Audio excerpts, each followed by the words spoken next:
Hi there, Garrett Blevins here with an overview of how to use the follow-up tabs for cycle to cycle as you're going through on the JTS AI coaching program. And so in previous video we overviewed the dashboard as well as cycle 1 where you'd be filling out information as you go through. I have not filled out all of the information for all the weeks, but I've kind of been working with this low bar A, and so that's what we're going to look at as we move forward. So first thing to look at is you got to make sure that you're staying on time with the number of weeks out from a test or a competition.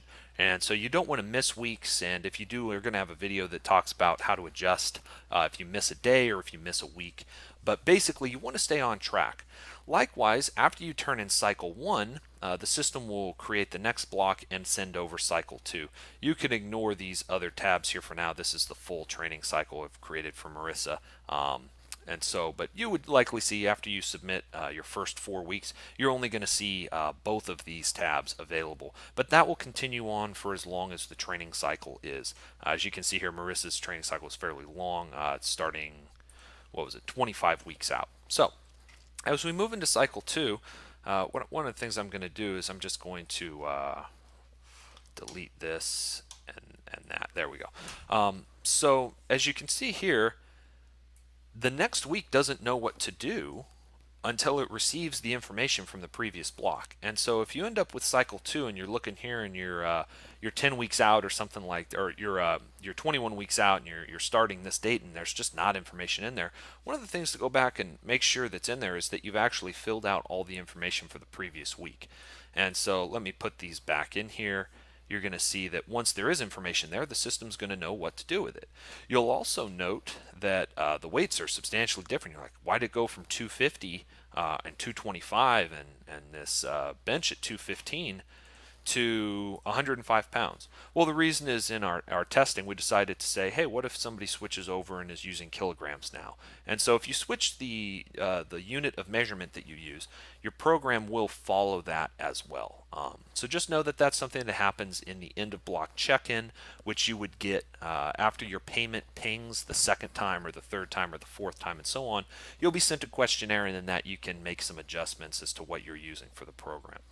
But you just want to make sure that you're staying on track, that you've gotten the right number of weeks out, and there hasn't been a jump in blocks. One of the things that if you're going through your program, you need to send in your logs when you're in that fourth week. If you try to send it in on your first week and try to get ahead of the system or something like that, it's just going to send you the same cycle. It won't send the next block until you're ready for it. So just make sure that you're keeping on track and you're sending in your training logs and the follow-up questionnaire when you're in the fourth week. That's going to keep you receiving the training on time. If you get off track, depending on how much, you may need to contact customer service, and we may need to restart or adjust the plan depending on if you have an actual meet or not.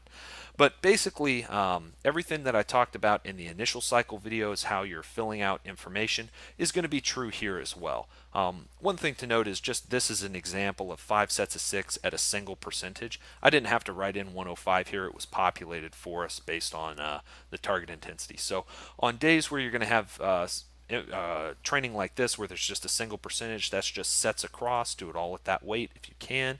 But also remember to fill out the pre-fatigue, as that will make adjustments to what you're doing as well. And what happens. This is also a good example where notice that you have 105 as the weight listed at 3, and even though I move it to 4, it stayed at 105. The reason for this is it just decreased the percentage some, but it didn't decrease it enough to actually lower the weight. When it's rounding, the system is going to round it to 2.5 degree intervals for a kilogram. And so sometimes you may adjust this and not see a change. But you want to make sure, sometimes it's even good to test, just throw the injured now in there to make sure things go away, to make sure that for whatever reason your calculation options haven't been set to manual. If your calculation options are on manual and you make changes, nothing will happen until you hit calculate now. And that's really irritating to have to do. So just make sure your calculation options are always on automatic. I keep hitting that point, but that's the number one thing that people have a problem with where they don't see real-time updates. Other than that, you'll just continue through the program as you normally would. So let's see here. We had 105 here for the squat, which is a max of 150, and then we have a set of 6 at RPE 10. And I'm going to estimate Marissa would do 120 for that. And let's say that ended up being at a 10 RPE. It was a good set. So you'll see here that the back off work is populated. All that information is in there. And then the deload is populated as well. This entire area here, let me just undo that. You'll see that before there's a weight issued, you're not going to have any of your deload weights populated. So this can freak some people out. They're like, I don't have any training, it's all broken. Well, remember that weeks will often look back at previous weeks, and deload weeks always look back at the previous weeks.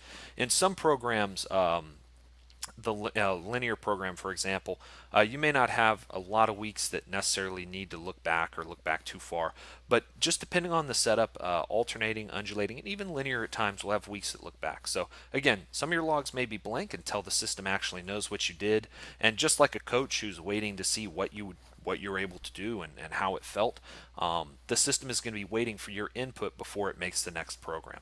You'll see here that this is deload week, and then it starts up with another strength block that's 18 weeks out. And if I'm correct, we started the first strength block started with sets of 6. The second strength block here is moving in with 4s, and so you can kind of see the progression there. It's just because it says strength 1 through 5, that doesn't mean that it's the same strength 1 through 5 that you see here. That's simply referring to the number of weeks that it is, and that's going to be continued on cycle after cycle after cycle and so on until we get to a cycle where we have a peak, and we see a 4-week peak going here, and then obviously the 4th week of that peak is going to be the meat week where you will use the taper tab.